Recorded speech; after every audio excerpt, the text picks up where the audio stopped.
À la Sikha, au propos Kouf Tzadik Dalet 194 dans Sikhotan à la Seder. Alors d'abord aujourd'hui c'est un jour un peu exceptionnel pour moi parce que c'est le comment tu veux ça, le jour où j'étais dans un bus qui a explosé. D'accord. Donc en fait ça c'est une petite Seudat Odaya. Okay, c'était Rosh Chodesh Lifne Berer à peu près il y a 17 ans parce que c'est l'âge de mon fils. Ouais, 16 ans. 16 ans et quelque chose. D'accord.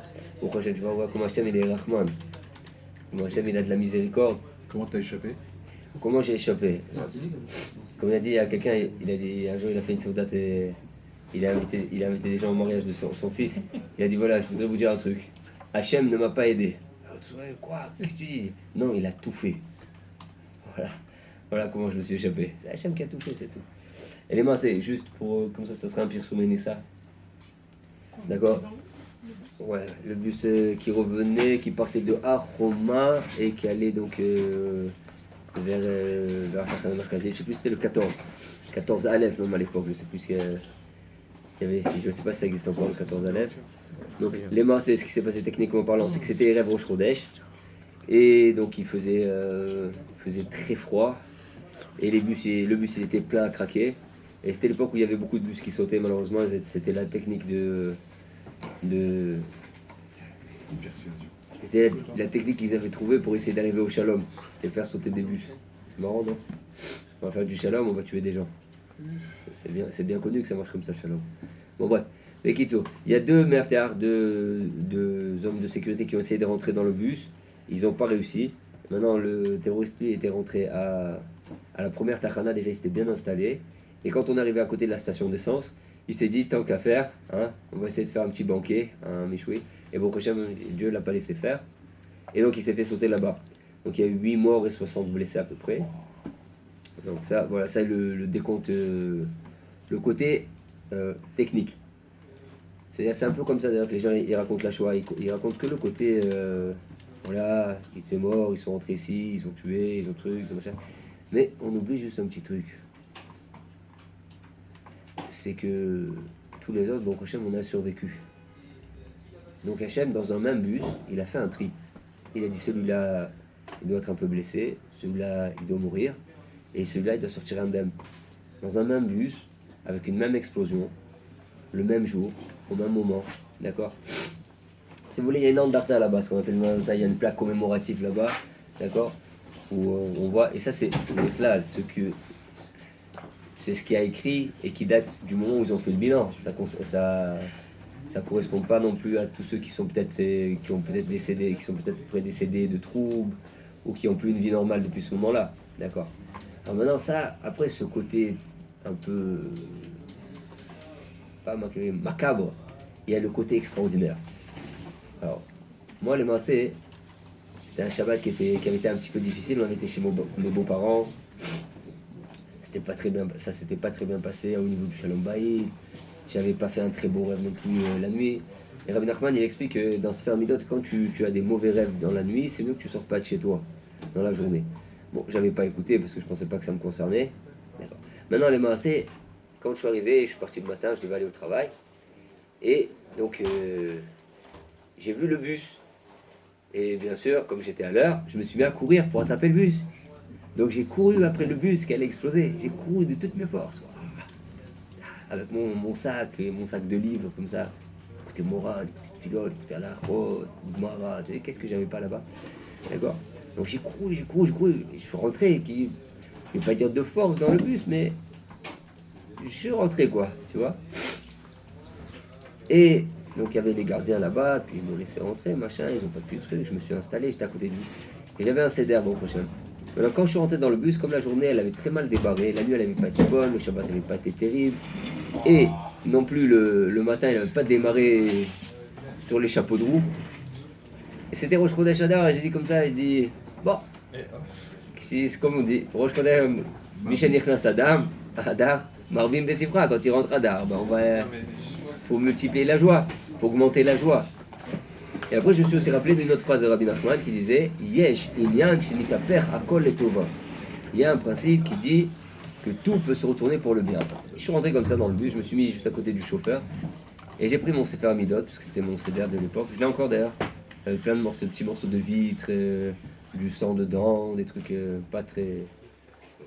Pas très réalisant, mais bon, voilà, il est passé par là. Donc, je suis rentré dans le bus, j'ai pris mon Sefer Amidot et j'étais à la lettre Shin.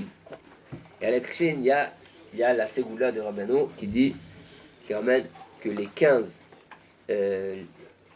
Shia Ma'alot qu'on dit à Shabbat, donc les Me'ave Esrim, de 120 à 135 dans Sefer Teilim.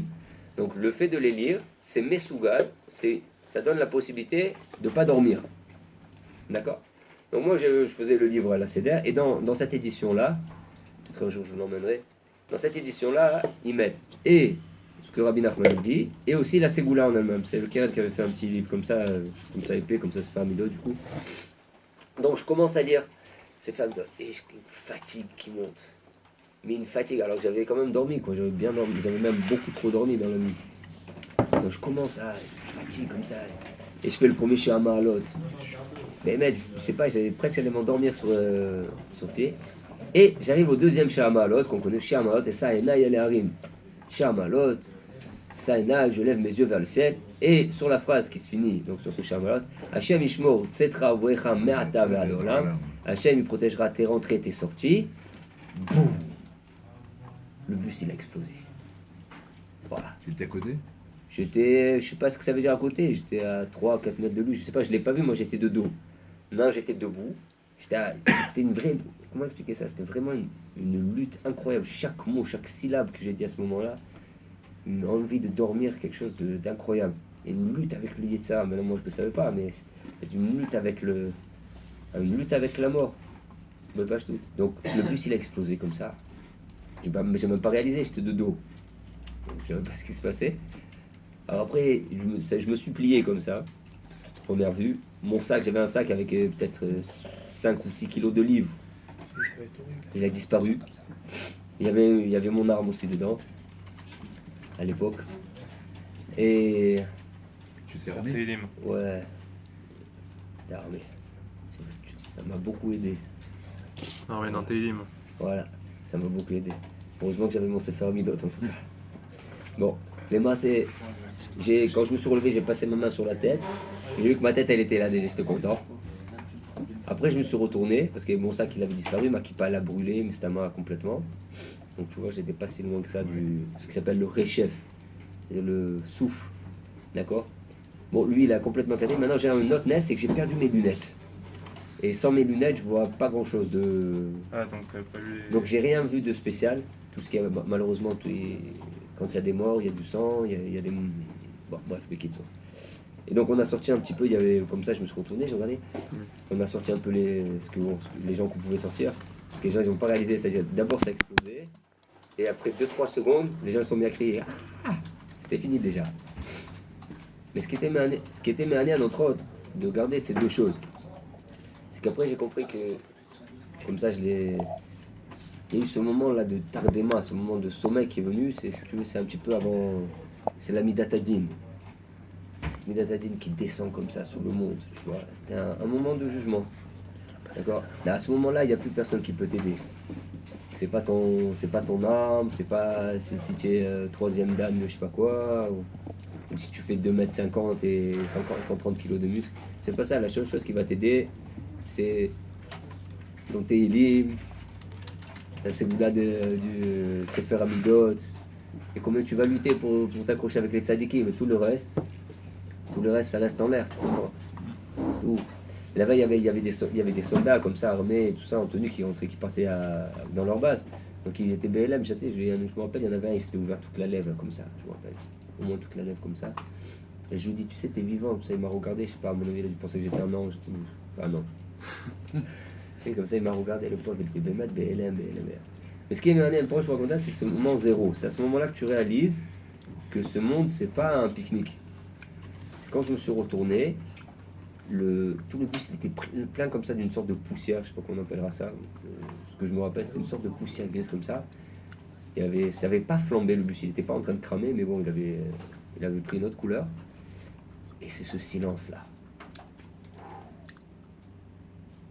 tout le film de ta vie s'arrête. Je suis pressé, j'ai des dettes, je me suis embrouillé avec ma femme, et je veux partir en vacances. Tout ça, ça s'arrête. Il y a toi et Hachem. C'est tout, ça se finit. Le reste, il n'y a plus rien. C'est un moment de vérité comme ça. Bon, on ne le cherche pas. Mais je m'aperçois que c'est dans. Je viens de la lire, la Sikha 194. Vous allez voir que Bémet, c'est exactement ça. Sans le vouloir. Vous savez que la semaine dernière, on a fait 193. Et vous savez que je ne calcule pas les choses. Donc, qu'est-ce qui s'est passé? C'est que tu réalises qu'il y a un début et qu'il y a une fin. Et maintenant, qu'est-ce que tu as fait de ta vie? Ou qu'est-ce que tu as construit, qu'est-ce que tu as pas construit? Donc mon fils, bon, il était mon aîné, il avait 2 mois. Alors je suis descendu après du bus, j'ai cherché mes affaires, je ne trouvais pas mes livres et tout, donc ça m'embêtait beaucoup. Donc je rentrais plusieurs fois dans le bus, ça inquiétait un peu les gens et tout ça. Et puis tu rentres, s'il y a d'autres trucs, machin. Et après j'ai cherché mon arme, c'était très embêtant cette histoire-là. Très embêtant. Et bon, après je suis parti comme ça, j'avais mon jeans comme ça, il était tout plein de sang. Mes Timberland, elles étaient aussi plein de sang comme ça. Enfin plein de sang, ça dégoulit pas non plus, mais c'était... Comment tu vois ça? Comme quand tu as... Quand avec un pistolet comme ça, tu asperges de la comment tu vois ça, de la peinture, ben, la même chose. Donc je suis parti comme ça, sans kippa, je mets une écharpe sur la tête, comme ça, dans la rue. Du sommet de Oranim jusqu'à Tapiot. Et quand je suis arrivé, je suis rentré, ma femme, elle m'a vu comme ça, elle venait de finir Tikkun HaKlali. À la seconde, parce qu'elle avait entendu le boom. Et elle a compris qu'il s'était passé quelque chose. Donc elle s'est mise à faire un Tikkun HaKlali, et je suis rentré au dernier mot de Tikkun HaKlali dans la maison. Donc ma belle-mère aussi, elle m'a dit, je le savais. Mais Gitzo, voilà. Et je suis sorti comme ça. Donc les massés, au jour d'aujourd'hui, j'essaie de pas trop courir après les bus. Et la première chose, parce que ça sert à rien. Ce que tu dois attraper, tu vas l'attraper. Ce que tu dois pas attraper, c'est vaut mieux que tu l'attrapes pas. Maintenant, ce qui est merdique aussi, c'est que j'ai rencontré plusieurs personnes qui sont morts là-bas. Ça veut dire quoi, qui sont morts? Des gens qui les connaissaient, qui sont morts. Des gens qui m'ont regardé comme ça. Même là, juste là, dernièrement, ma chavruta du matin, on connaît quelqu'un là-bas qui est décédé. Donc, tu peux comprendre ça comme un contact avec Hachem, ou tu peux comprendre ça comme un éloignement. Tu peux comprendre ça comme Hachem il fait un tri, ou tu peux dire Hachem il est cruel. D'accord? Et c'est pas lié au fait que tu vives ou que tu vives pas. C'est lié au fait de qu'est-ce que toi tu veux voir. Qu'est-ce que toi tu veux voir? Est-ce que tu veux voir que Hachem il cherche un contact, ou est-ce que ce que tu veux faire c'est un décompte naturel? Il y a ça, il y a ça, il y a ça. Dans le bus, il y avait beaucoup plus de gens que ça. Puisqu'il y a eu 60 blessés, il y a eu 8 morts, et il y en avait beaucoup plus. Le bus était moche, plein à craquer, quoi. Il était plein à craquer, mais vous ne pouvez pas rentrer, vous ne pouvez pas bouger. D'accord? Donc, maintenant, à toi de savoir, d'essayer de vivre un petit peu avec cette conscience-là que c'est pas un jeu. À un moment ou à un autre, ça s'arrête. Et en plus, ça adore. Maintenant, si tu veux, tu peux retourner ça en bien. Tu peux capitaliser ce monde. Tu peux en faire un moyen de t'attacher avec Hachem. Ou alors tu peux t'énerver. Tu as vu ce qu'ils ont fait, c'est pourri là, on va tous les cramer. Oui. Bah, mais ça va pas faire avancer le monde. Regarde, quand Hachem il veut faire tomber une puissance. Tu prends aujourd'hui Hachem Ishmael, tu prends la Chine. Donc il s'appelle en hébreu Sin, mais la Shon Sina, la haine. D'accord? Sin, Sina, c'est la même chose. Donc tu as une puissance, 1,3 milliard personnes. Une armée, je sais pas, de 10 millions de personnes, des services de secret extraordinaires, une économie qui tient tout le monde. D'accord? Si on avait décidé de les mettre de côté, de les excommunier, si on avait décidé par exemple que leur Shilton, que leur façon de vivre, elle n'était pas bonne, ouais, ou de gérer le monde, de se consacrer, qu'elle était pas bonne. Combien d'années, ou combien de dizaines d'années ça aurait pris de fermer? Dans le cas où on aurait réussi. Et Hachem il a dit, ben voilà, je vais vous donner un exemple. Je prends la plus forte, la plus nombreuse, la plus imbriquée dans la société, c'est tout le monde a besoin des Chinois, tout le monde a un truc qui vient de Chine. Alors, quand je dis un, c'est un pléonasme, d'accord? Et Hachem en quoi, 2 semaines, 1 mois, même pas, tac, il a tout fermé. Mais sans qu'il y ait, il y ait quelqu'un qui dise le contraire. Ah non, c'est pas ça. Il y a personne qui se lève et dit non, c'est pas sympa quand même, les petits Chinois et tout. Mais, sauf les Juifs, sauf à part les Israéliens qui ont fait des tfilotes. J'ai pas entendu qu'ailleurs il y avait eu des tfilotes, à part au Kotel. D'accord. Donc tu vois, Hachem il dit voilà, tu veux quoi? C'est qui l'exemple du plus Et le fort? Ravi Frère, il a traduit le. Tikkun HaKlali, hein. Non, les Sipurim Massiot. Il a fait traduire en chinois Non. pour ça. Ah, c'est extraordinaire. Ouais. C'est Le extraordinaire. 7, je crois. Pour Et ça, ça peut pour être- le coronavirus. Ouais. Ouais, il a trouvé quelqu'un en. Incroyable. Il a trouvé quelqu'un en Chine Ouais, qui lui a trouvé un traducteur. J'ai entendu parler là d'un Ben Adam, je sais pas pourquoi il devait apprendre des langues. Un chinois comme ça il devait apprendre des langues. Et il est allé voir sa mère, il lui dit qu'est-ce que j'apprends? Et il lui a fait le décompte des langues. Et chaque fois sa mère elle lui a trouvé que la langue, et cette langue, non, ceux-là ils nous ont fait du mal, ceux-là ils sont pas sympas, etc. Je lui ai dit bon bah je vais apprendre l'hébreu. Elle a réfléchi, elle dit bah ouais. Bah ouais, oui, ils nous ont jamais rien fait de mal, pourquoi pas. Et il a appris l'hébreu et du coup c'est lui qui fait le. Maintenant il s'est trouvé un rôle de reporter et de comment tu appelles ça, d'intermédiaire entre la Chine et Israël. Et c'est lui qui.